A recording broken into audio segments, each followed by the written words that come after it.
So there's my little cordon all done now. Hello, I've started the stitching for the little autumn scene. I've started doing a Brussels stitch over here. It might look a little bit different to when we've done it before, because I've got it sideways. I started it this way, going across from left to right and working my way down. And I've also done a thing we're going to be doing a few times for this piece, and that is playing around with sizes of stitches. So I started this Brussels stitch fairly small, but as I work down the rows this way, I'm starting to make the stitches bigger, and I think that's a fun look that's going to add a lot to the piece, and that's going to be much bigger stitches. I'm on the last row here now, attaching here, and we'll be doing that same technique down here in the fields when I show you that new stitch we're doing. But Brussels stitch is our first area over here with the tree, and look under the video to find a link to where to find out how to do that Brussels stitch. So your next section are these bushes, or there could even be hills in the background here, and they're in a cord stitch. Again, link to how to do that below. And I'm just finishing off that section now. We're going to be using cord stitch again for this central little curved road. I'm doing the clouds bit in Brussels stitch as well, and I'm working this way around this time to get all the Brussels stitches pointing this way. In between, I'm going to do a doubles Brussels point for my background netting before I put in the pop for the sun in here, and I'll link to all those techniques below, okay? Now, you might feel a little bit worried when you're doing your double Brussels that the clouds look like they're disappearing and the tree looks very similar to that double Brussels in the middle. But don't forget, we're going to outline all these shapes with our kind of finishing stitch, which is just another sort of a buttonhole stitch. A lot of the stitches in this are done with the same basic stitch used in different ways. And I'm going to outline that bit straight after I fill in this down to the trees, just to show you how it makes them all stand out. And just a little reminder before I move on to that bit, that sometimes you'll come to bits like this where you have to somehow get across the edge of the cloud. And we learned how to do that in the Buttercup project, working with sort of more complicated curved shapes. And the way to get across to start our new line that goes from right to left would be to whip stitch across to where you want to be, because we want to keep our lines of netting straight, don't we? So, well, it doesn't really matter on this one if they're not straight. Bakudi is part of the look on this one. But we're getting over to here. Then we're going to come down and do our straight line across. So that's how you get across if you don't want to actually make your double Brussels stitches there. You just whip across the edge of the other shape.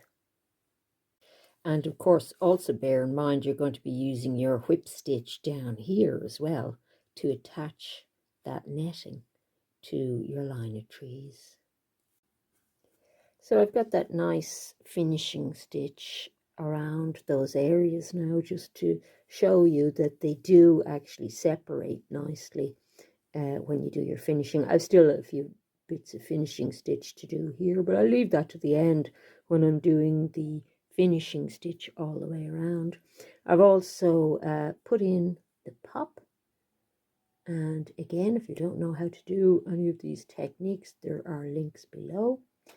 I've left out some of this finishing stitch along here because we're going to do our new stitch now, all down here and all down here. This, if you're wondering how to do this shape in the cord stitch.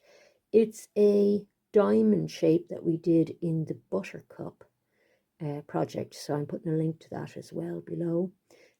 It's a modified version of a diamond in cord that you're looking for. And all those stitches, you know, they're in it tells you in the description of each video what stitches are on there, but I'll try and find the correct video just for that technique. Okay, so we're going to start these areas now and do our little crops in the field. And I have brought up my sampler. It's always a good idea to have a sampler on the go for practicing stitches, new ones that you've learned, and practicing the ones you already know, because if you don't practice, they tend to disapprove a bit. And the new stitch we're doing, I have it a couple of times on this.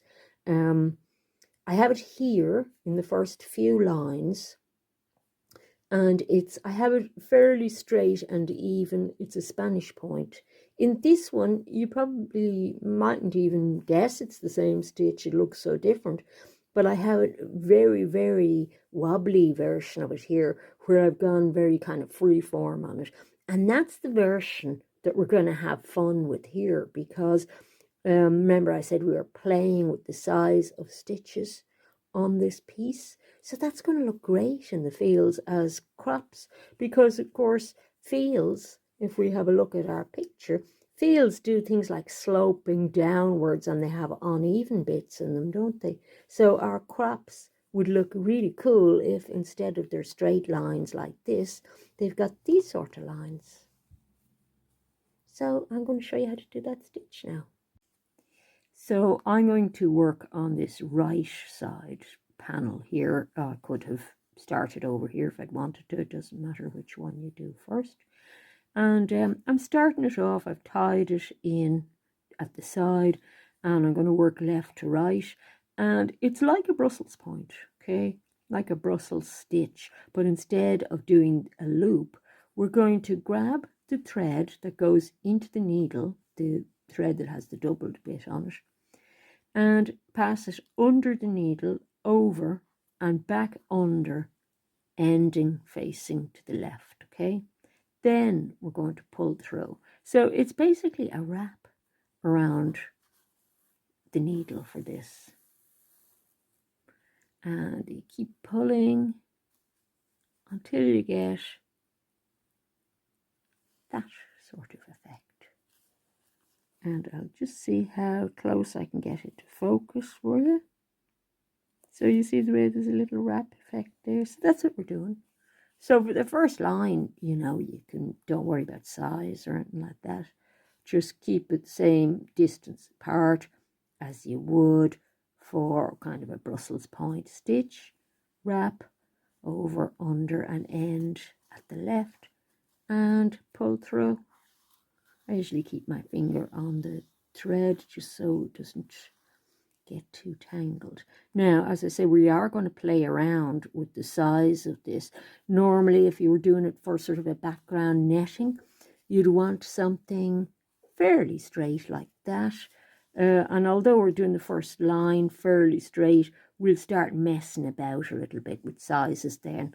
And there's no kind of big plan to that either. But what we're aiming for is this kind of look. So, you know, on some of the rows, you're going to be doing very long versions of that stitch, and short versions all on the same row.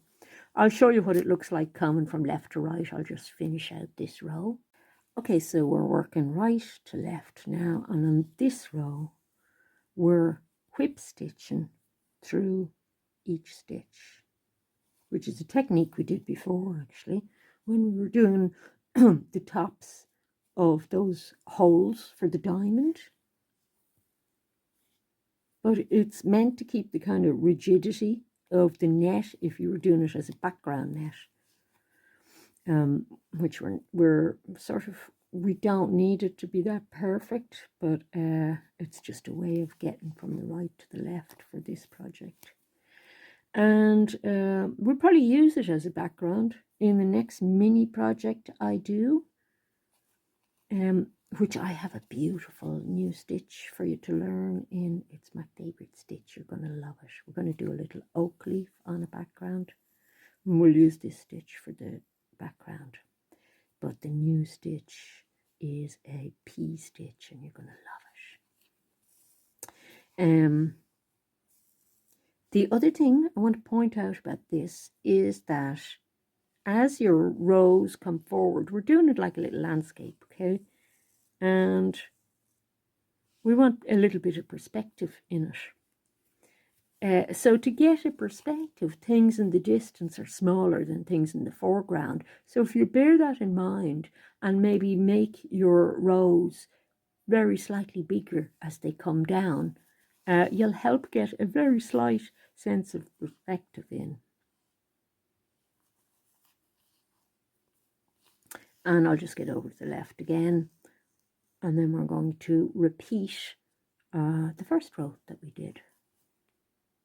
You'll barely be able to see that little whip stitch when we're finished that row, but we're going to work our Spanish point, kind of twisted stitch again for this row, and we're going to carry on like that the whole way down. And as I say, getting things a little bit wobbly and not doing the lines perfect is a virtue in this. And so you can have it, you know, starting off small and make it bigger. I'm going to try and get it kind of coming curving down this way slightly, and have it kind of going the opposite direction than I had it going this way, so that it sort of curves down to the road maybe on this side. But I'll see, it kind of works itself out as you're going along if you just do it without thinking too much.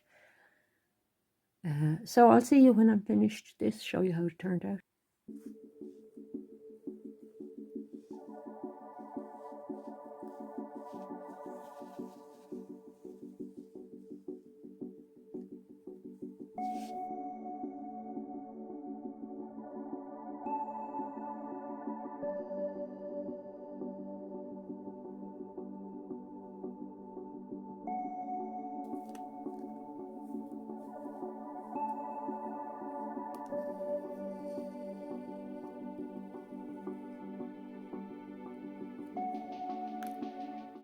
So I hope you enjoyed doing that bit. I thought that was good fun, doing all the sort of pockety shapes.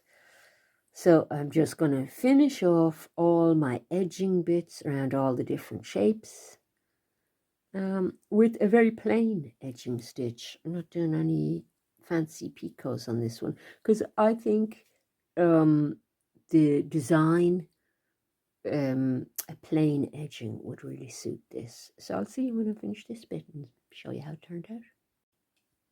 So I'm finished the piece, and I think it looks really cute, but of course it's not really finished until I get it off the backing. So this tacking comes out, doesn't it? And then the two pieces of cotton get opened up so I can get at the couching stitch and cut through it.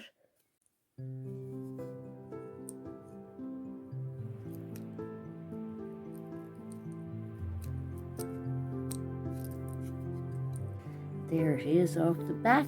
Let's pull it off the front now, and then we can start doing our cleanup.